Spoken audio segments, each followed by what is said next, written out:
What's up, everyone? We're back for another shop video. It's been quite a while since the last one, honestly. We're past a year in the shop now. We have a huge storage upgrade up in the shop, and I got a bunch of fancy tools I've been buying, so hope you guys enjoy the video. Let's get into it.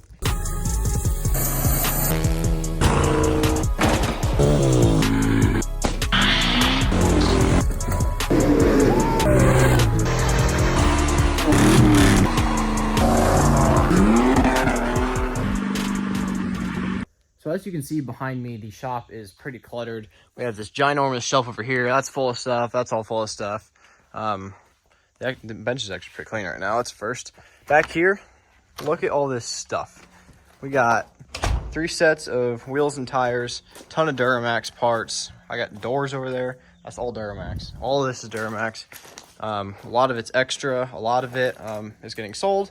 But we needed a dry place to store all this. I got a bunch of other stuff from Marketplace. I got another set of wheels and tires up in the shed, plus a bunch of other OBS stuff. So we were thinking, like, what can we do to tidy all this up, to put it all indoors? This is a lot of stuff. So my dad went out, he did some research, and he actually found a Connex. Believe it or not, all of this is going to fit in there, plus the side-by-side. So let's go check that out. Headed up to the Connex right now. I had my tan truck. It's a single cab short bed OBS. It could comfortably back into here. Like, I could fit, look at how much space is in this. It's kind of hard to gauge because I film in 0.5, but this is roughly a foot. I don't know how many feet across this is. We can check. I think it was 8. 3, 4, 5, 6, 7. Okay, roughly 8 feet. So you can fit a vehicle in here. This is gonna be great. We're gonna do some storage shelves, probably like back into this part. That's gonna all be shelves. It's echoey in here. Hopefully you guys can hear me okay. We're gonna do some more shelves over there, and then the Polaris General, the red one that I haven't sold yet. If you want a Polaris General, hit me up. It's gonna go right here. Super echoey in there. Hopefully you guys can hear me okay.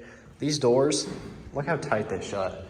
There ain't nothing getting through there. It's got weather strip and it's got vents. So yeah, well, this is gonna be a great storage solution for us and hopefully clear up some shop space. Let's head back down to the shop. I got some fancy tools to show off, and then we'll go over to today's sponsor. So as some of y'all might know already, I'm going to college right now to be a diesel tech, and we get insane Snap-on deals, like up to 60-some% off.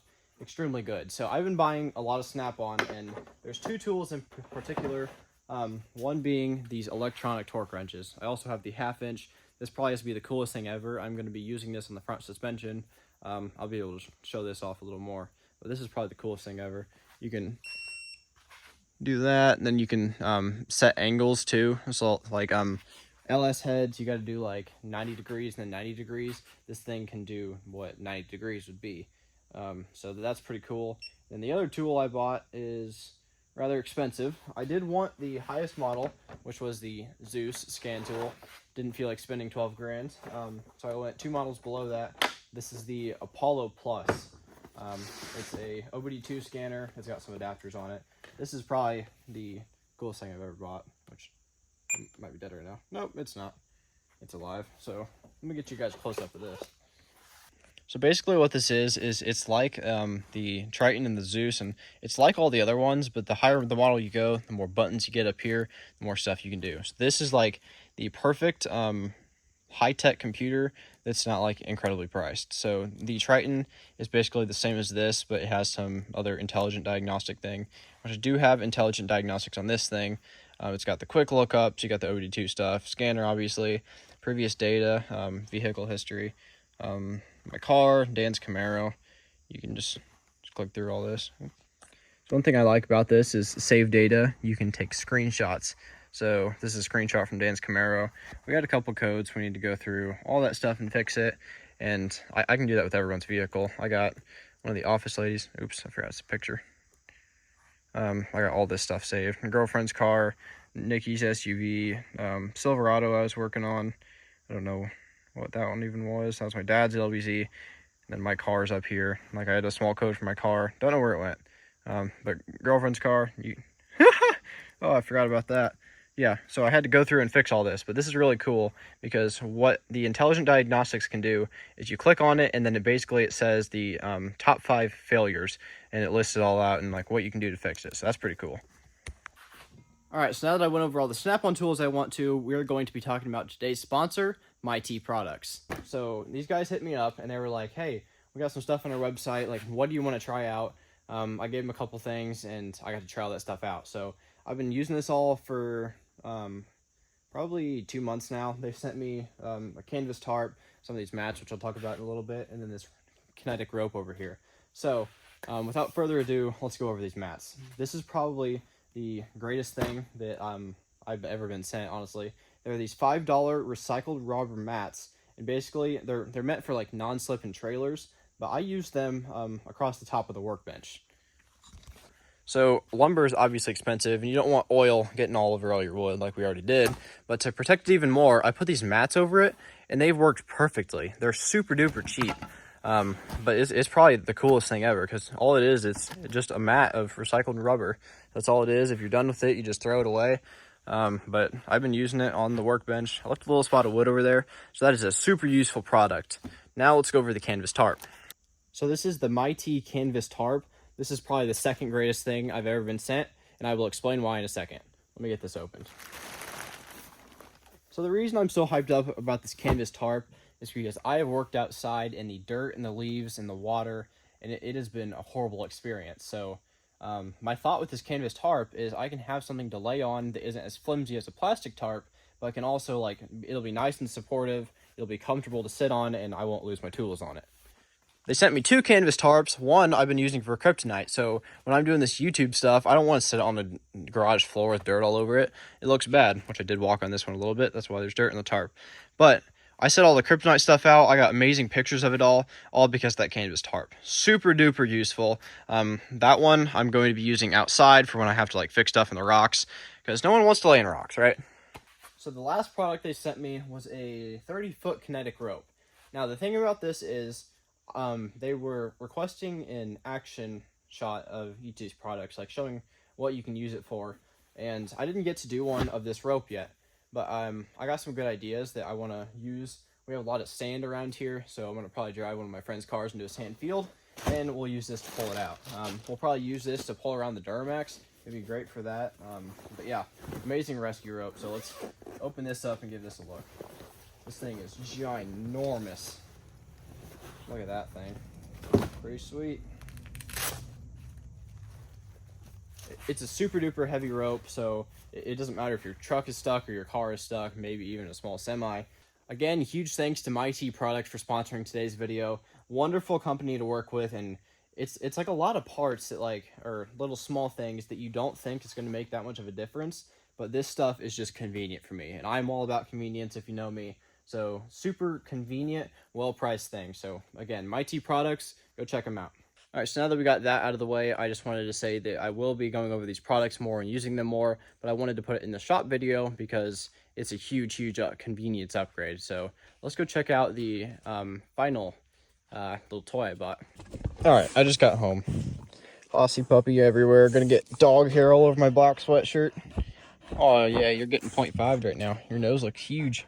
Okay, anyway, so the third and final thing I bought, I think it's third, I don't know. No, second, I don't know.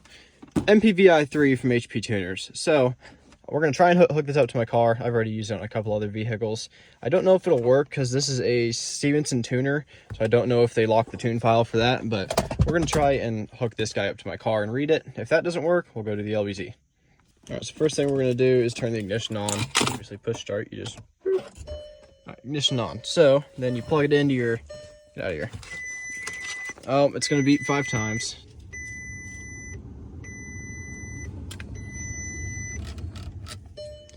Oh my gosh. I hate beeping. Watch out.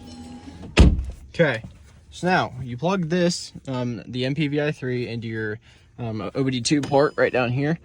Why is it still dinging at me? Dang German cars. All right, and then you just plug in the USB into the side of your computer. I don't need to read this vehicle anymore. Yeah, I got all the software already set up. I can make another video about this, and I think I will. So you just hit read vehicle. Let me zoom in a little bit. There you go. I can see it. We're gonna try and read this vehicle. I think it's gonna. Let me read it. Oh, it's not gonna do that one. Ooh, no, it's wanting the key. I'll try and read it anyway. Oh, you need a fancy DSG cable. Okay. Never mind then. Let's go do the LBZ. Alright, so actually I lied. It did let me pull the tune. It gave me back a stock tune for the trans because it wouldn't let me read it without the DSG cable. These cars have a DSG transmission. It's a really weird transmission. It's like a, I don't even know how to describe it. That's for a different time. But it let me pull a file on this. So I don't know what it pulled exactly. Oh, no, it just pulled the trans. It didn't pull the engine, so the engine was locked. It did let me pull the trans. Then there's some other module I was having issues with, but you can change all your shift points in here. I'm not going to do any of these, obviously, but oh, this is cool. So I drive this car in manual mode because it's a DSG transmission. The drive, there's not a real torque converter. It's a mechanical disc that sits about right here, so it's very the power doesn't ramp in smoothly. It's like you'll pull off, turbo kicks in, you get all the power right there. So I drive it in manual mode, but obviously it's not automatic, so you just pull back or push up. This is where it forces a downshift so it doesn't stall, obviously. So you can change all that stuff.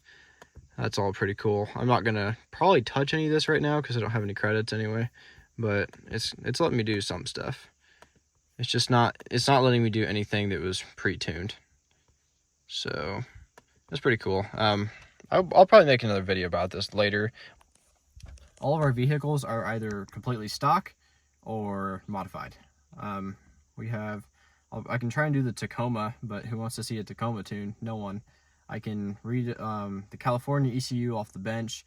I need to get into the white California, or not the California one, the white LB7's ECU. It's locked, so I have to bench flash that one, which I forgot to grab the harness for that today. But I am going to be playing around with this tuning stuff a lot more. It's actually a lot of fun to learn all this. So if you guys want to see more of this, be sure to comment down below. Do I know what I'm doing with like the fuel tables and all that? No, not yet. But do I know how to get in here and like actually look at stuff? Yes, I do. So pretty fun time. So basically, if I were to want to flash a tune onto this vehicle, I'd open the file up right here, and then you click this button right here, right vehicle. That will change whatever you changed. So if I did want to adjust the shift points, the automatic downshift, like if I forget or something and I leave it in manual mode, but I have to slow down and not stall, I can change that if I want to, but why would I? But that's the button you would click right there. There's a compare function and all this. I'll probably go over all this. This is where, like, if you get a tune that's like tuned. So my friend's Camaro, it's a stage 3 cam, tuned in like 13 years ago. It's an old tune, and then I'd pull a stock file up. So basically what I do, I take the stock file over here, and then I take the whatever one's in it now and put it over here and see what they actually changed. So I'm gonna be playing around with this stuff a lot. Alright, so that's going to be it for today's video. It is sunny out here. Jeez, let me get in the shade. Before this video closes out, I'm buying another vehicle. I'll give you guys a hint. It is a... Actually, no, I don't want to give that hint. It's a Jeep. Now, what Jeep would I be buying if I'm working on diesels? That's up to you to decide. So feel free to guess down in the comments. But for now, that's going to be it for today's video. Thank you guys for watching. See you later.